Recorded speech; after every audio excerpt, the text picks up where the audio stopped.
You're watching Thunder Thursday with the News OK Thunder coverage team. I'm your fill-in host, Darnell Mayberry, joined by our Thunder columnists, our overall sports columnists, Barry Trammell, and Thunder beat writers, Anthony Slater and Eric Horn. All the guys are in Dallas on the road trip for Game 3 tonight in Dallas at American Airlines Center. Guys, we're talking Dancing with the Stars. Russell Westbrook and Cameron Payne got under the skin of the Mavs, particularly Charlie Villanueva and Justin Anderson. We can't stop talking about this in the sports world. Barry, you wrote about it today. What do you make of this Dancing with the Stars beef between the Mavs and the Thunder? Well, I don't think it's anything from the Thunder side. I think it's sort of like putting on their sneakers. That's just what they do. And I don't think the Mavericks were offended. I don't even think they really even notice it anymore. But when you get beat by 38 points, you got to do something, and I think instigate something. So he used the dance to try to instigate. I don't know if it worked, but it sure didn't hurt. Mavs improved by 39 points. So we got a series on our hands. Slater, big deal or no deal? Big deal for us because we like writing about stuff, and I think the biggest deal is I'm very interested in what goes down tonight because you got Payne and Westbrook. Nobody thought they were going to stop, and they've actually told us they're not going to stop. So are they going to go more outlandish with it pregame? And if they do, like, is Charlie Villanueva, can he allow it after everything he said? Can he allow them to do it in Dallas, right in front of him? So if he goes and does an interruption again, does Westbrook get into it?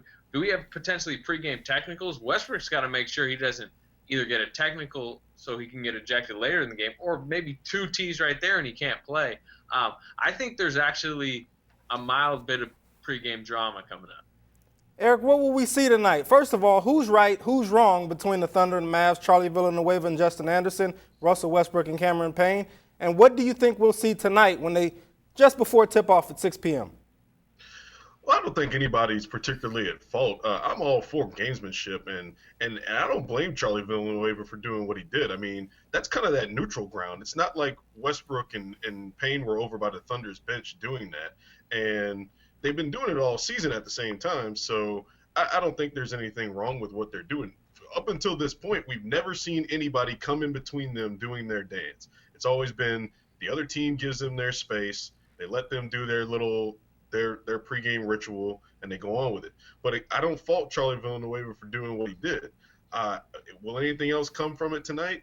We'll see. I wonder if anybody else is going to get involved if hands get put on somebody again. Is somebody going to come over from the Thunder bench and try and separate things? Or somebody going to come over from the Mavericks bench? But the Mavericks needed to do what they needed to do to get themselves riled up for the series, and it seems like it worked. Barry, we've seen sort of shenanigans in the past with the Thunder and playoff opponents, particularly Houston. Kendrick Perkins sending a message early on, I guess that was Game 3 in Houston, with a hard screen on Patrick Beverley the game after he tore into Russell Westbrook's knee. Do the refs, do you think, are they gonna monitor this type of activity before the game and make sure it doesn't escalate? And if anything, do you think the Mavs can do anything else to try to annoy the Thunder? I doubt the refs have an issue in this unless something happens once the game starts. I think Billy Donovan would be a lot more interested if the refs got a quicker whistle for the defense being played on Kevin Durant. And frankly, Rick Carlisle probably wishes they'd take better care of Dirk Nowitzki, who's not been frequenting the line. But I don't think there's going to be a lot of that.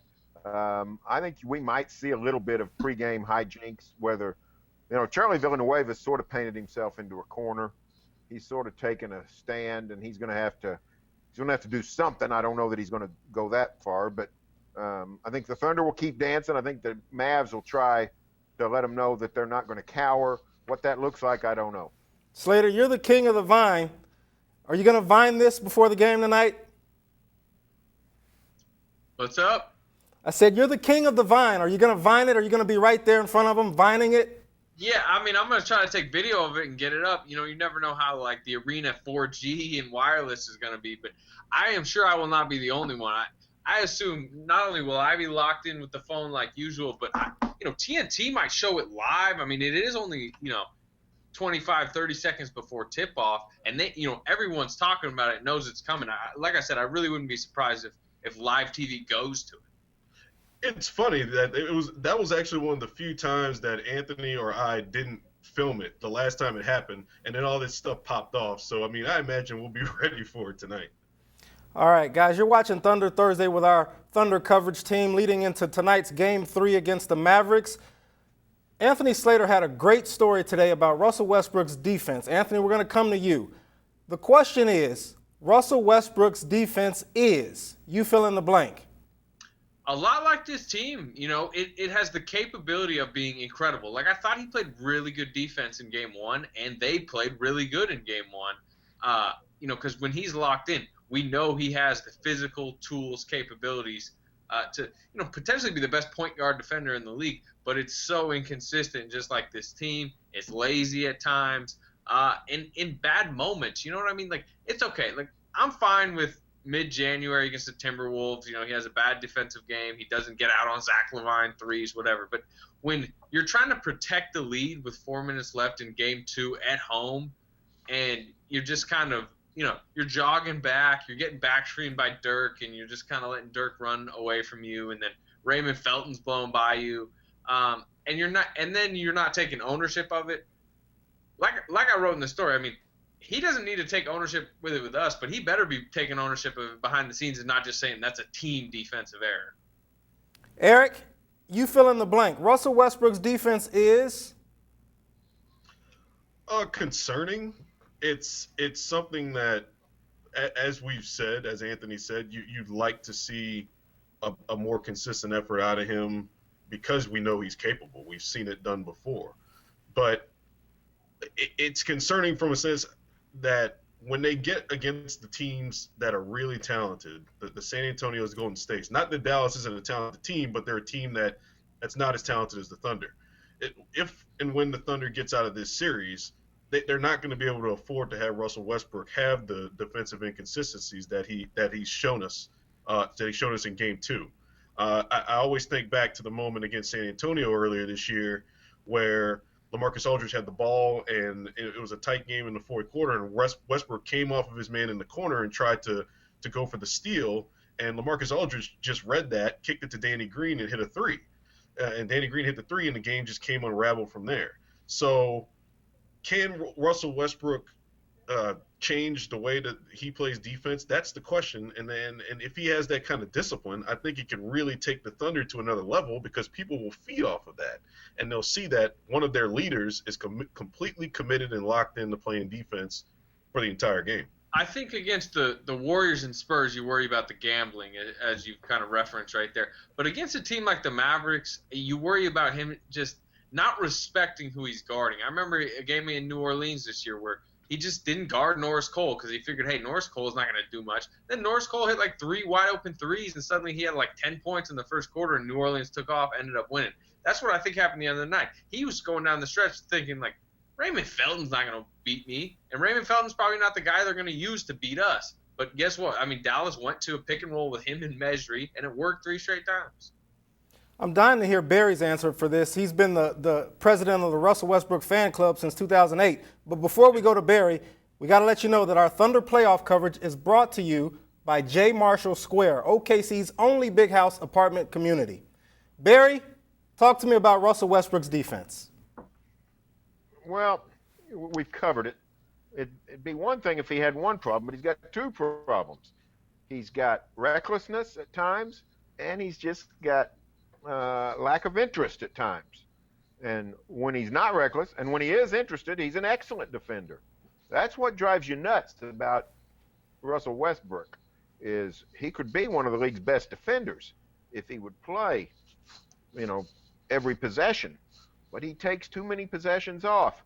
And part of that is, offense is where you rest.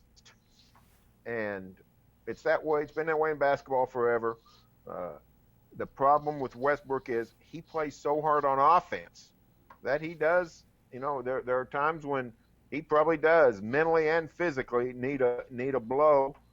And unfortunately, he takes that on defense. You don't see that much out of guys. So that's a problem. I think the one thing about Russell Westbrook, though, is he does respond to criticism. He doesn't ever let you know it, but he does. So I think we'll see Westbrook sort of bear down here in the next couple of games. The problem is it never lasts for long, so it could be a problem again very soon. You know what I thought was interesting? I didn't really write about it, and it's tough. We'd have to research it more, but two of those really bad defensive plays in the fourth quarter were right after he missed the jumper, and he looked frustrated and slow getting back. Like I said, we'd have to do the research, but maybe it's just like when he misses a shot, he kind of gets out of it, and he's mad he missed a shot, and then teams exploit him on the other end. Anthony, I'll stick to you. It used to be that Russell Westbrook had to do so much offensively that the excuse was he would conserve his energy on defense because the team needed so much out of him offensively. Now this Thunder team, as inconsistent as some of the other role players are, it's probably still the most potent offensive team in Thunder history. I think the numbers even back that up. So what's the excuse now for Russell Westbrook's lack of attention to detail defensively? I don't think there could be an excuse the other night because, Kevin Durant was the one trying to expend all his energy offensively. He was trying to get going. He was shooting pretty much every possession down late. Russ wasn't doing a lot. I mean, his stat line was what it usually is, which is solid. But, I don't think he can use that excuse, and I don't think he should because I'm sure we're probably about to talk about, they should use Kanter more. They should, try to utilize Waiters and Morrow and Adams and Ibaka and all their other options. And if that means less Russ energy on offense and more on defense, that's just another bonus to playing team basketball offensively. Eric, last word to you. Final thoughts on Russell Westbrook's defense. And do you think he can turn it around, not just in Game 3, but throughout the rest of these playoffs? Well, I mean, you'd like to see him be better at it. And hopefully, like you said, he realizes that he's got these guys around him that can pick up the slack offensively. Maybe they use Kanter a little bit more. They go to the two-man game more between he and Kanter or he and Adams that we haven't seen at times in the pick and roll early in this series that Dallas is trying to neutralize, particularly Adams going down the lane. So hopefully if he can provide some easy baskets for some of his teammates and get his assist totals up, maybe he won't feel so obligated to press on offense and expend so much energy there. Okay, guys, next topic. We're talking about Kevin Durant. He was 7 of 33 in Game 2, had 21 points, the worst shooting night of his career. Guys, we all expect him to turn it around. Jenny Carlson wrote, I thought it was a good column about Kevin Durant's number. Not 26 missed shots, but 7 turnovers, a game high. What's the more significant number, 26 as in missed shots or 7 as in turnovers? I mean, I agree with Jenny, missed shots, concerning moving forward. I think in the game the other night, they lost because of his missed shots, but moving forward, he's not going to miss a lot of those shots. He's not going to miss 26 shots again. He's probably going to shoot above 50% tonight because he usually does. But it's the turnovers because we've seen him have these batches of turnovers in the past. They're 1-8 in playoff games when he has 7 or more turnovers, and they're sloppy turnovers that lead to easy points for a team that doesn't get easy points when you get them in the half court. When he's just going to the rim and he thinks he's being fouled and he throws it, basically throws it away while he's flailing. The Mavericks get a 2-on-1 break and they get a layup. But, like I said, if you get the Mavs in the half court and Russell Westbrook plays defense, the Mavs don't score much. What we've seen all year, guys, we've seen Durant mishandle these turnovers. We've seen that all year when the Thunder has struggled. We haven't seen 26 missed shots. We're not likely to ever see it again.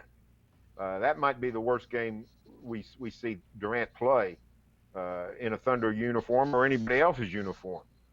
But the 7 turnovers is really not out of the thing.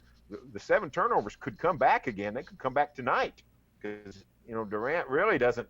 He's been pretty consistent with his turnovers. They're always high. More significant number, Eric, 26 or 7? The more concerning number is the 7, obviously, and hopefully the Thunder can do a little bit to alleviate some of that in the half court. But Durant's not, like Anthony said, Durant's not going to have one of these games where he misses 26 shots again. He's been hovering around 50% or above 50% all year. He's too good of a shooter to have those kind of numbers, and he's not going to have a game where he's going to need to take 33 shots. because he's going to make a high enough volume before then to where he's not going to need those extra shots at the end, those hurried rush shots. And the shooting will alleviate itself. The turnovers, to me, is where he's got to tighten it up, because I think that leads to him getting into a frustrated state too, and that leads to him pressing on offense. Guys, one of the things that stands out to me about Durant's turnovers, I'm sort of siding with a lot of the fans at this point. Where's Cameron Payne in all of this? You've got a pure point guard, so to speak, right there on the bench that Billy Donovan's not playing. How much of this is a matter of Billy Donovan not playing Cameron Payne and subsidizing that second unit with a true point guard?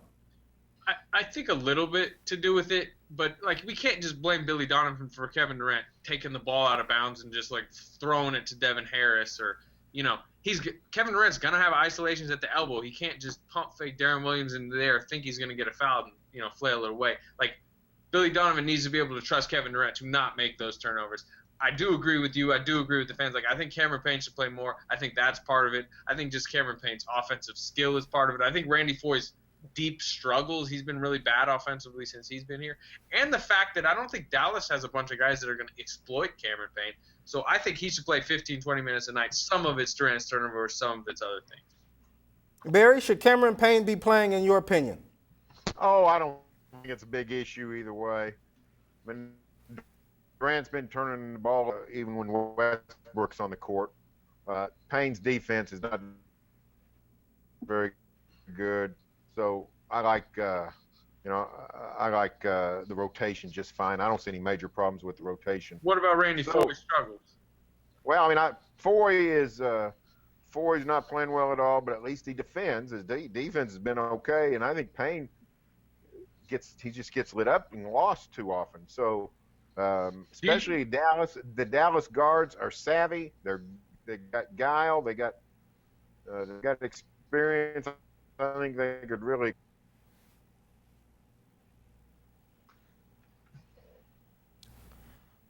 I think we might have lost Barry. Eric, let's go to you. Do you see minutes for Cameron Payne in this series, particularly because it is against a lower-seeded team in Dallas Mavericks and not one of the top two teams in the Western Conference in San Antonio or Golden State? This could be a good time to get him some experience. What do you think?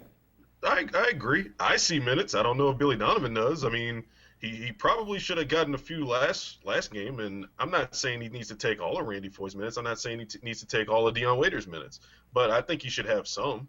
I don't think it should hurt. I don't think it would hurt to give him a 5-minute run or 5 to 9 or 10 minutes. I mean, Randy Foye hasn't really provided anything offensively or in terms of his distribution. I think Dion Waiters has been a decent distributor in the series, and he scored some, but Randy Foye's kind of been a non-factor in the first two games. So, I mean, against a Dallas lineup who's got a bunch of guards they're playing, and it's a bunch of guards who are slower guys who've got some injuries, like Darren Williams got the hernia thing. JJ Barea, he's still going to be coming off of the groin injury in Game 3. Like, what's the loss at playing Cameron Payne a few minutes and seeing what he can do? Get him some experience too, because you might need him in the next couple rounds. Right, you're going to throw him out cold against San Antonio? Like, is that a better option for you? I don't think it is. You might as well try him now. Good points, guys. You're watching Thunder Thursday with our Thunder coverage team, a playoff edition. Our Thunder playoff coverage is brought to you by J. Marshall Square, OKC's only big house apartment community. Okay, guys, Game 3 is tonight, 6 o'clock on TNT. Thunder and Mavs are tied at 1. The Thunder needs to get a win to get home court advantage back. To do that, they will win Game 3 if, Barry. So what was the question again, RFD? They'll win Game 3 if what? Thunder will win. They shoot above 30% and 3/4 of the game. Their margin of error is so big in this series. Think about all we talked about since Monday night. How bad the Thunder played. All the things they did wrong. 7 turnovers, 26 missed shots from Durant. The defensive lapses. The rebounding dominance that came and went. All the things that the Thunder didn't do. And yet they lost by 1 point and by 1/10 of a second. All they really have to do is play a little bit, and they win this game. Eric, the Thunder wins Game 3 if? I'll say if Kevin Durant shoots anything above 45%. And that could mean making a couple more threes for him just to get him back into his rhythm. The Thunder's been terrible from three-point range in this series, and so is the Mavericks. I think they're both shooting below 30%. The Thunder are probably somewhere around, 24, 25%. If Kevin Durant makes a few more shots, they win tonight. Okay, Anthony, what do you got? If they can just get above, get a 10-point lead going into the last 5 minutes, because if Dallas can keep it close, this team's going to tighten up again, I think. I mean, there's no reason to believe that they won't after everything we've seen. So, I think they're going to play well. I think they're going to defend well. I think they're going to blow out the Mavericks probably. But if you just throw it into a tie game or a 4-point game with 5 minutes left, then it might be a toss-up at that point. That's been the Thunder's Achilles heel this season. Closing time. We wrote about it. Barry, we're going to end this with predictions for Game 3 tonight. What do you got, Thunder or Mavs? I've got Thunder. I'll pick them easy, somewhere in double digits. Eric, what do you got? I was going to say Thunder double digits. Barry stole my Thunder. Yeah. But I was going to say Thunder by about 11. I think they'll win a little bit easier tonight. They're going to be angry. Anthony, final word to you. Well, I'm going to say Thunder by double digits too, but I'm going to end it with a question. How do you guys think they should parse out their big men minutes tonight? Because Enes Kanter only played 19 last game, but Ibaka's playing pretty well. Steven Adams is playing really well. But Kanter's a big factor. Should they how would you parse out their big man minutes? Since Kanter came out and had his really good stretch of play in March, I've been under the thought that he should get 20 to 25 regardless of who they're playing, and that's what I'm going to stick with. I really think he should be in that 23 to 25 range. Do you play him a lot? Do you take away Collison's minutes? Do you play him with Adams more? Do you go no small ball? Because you have three really good big men that you kind of need to maximize their minutes. I would leave. I wouldn't play Nick barring foul trouble, because Adams and Ibaka have done a good job on Dirk. Collison's valuable in countering Dirk, but if Adams and Ibaka are doing the job, you don't have to do that. And in a pinch, you could throw Durant at You could throw Durant at Dirk too, and that's what Barry talked about yesterday. I mean, Durant at the 4. That's something that we probably need to see more. But that takes away one of your big men off the floor. Two of them basically are off the floor. Only one of them can be on. All right, No, guys. that's true, but those are options. All right, thanks, guys. And thank you for joining us for another Thunder Thursday Hangout. For the best Thunder coverage anywhere, stay with us every day at newsok.com and in the Oklahoman.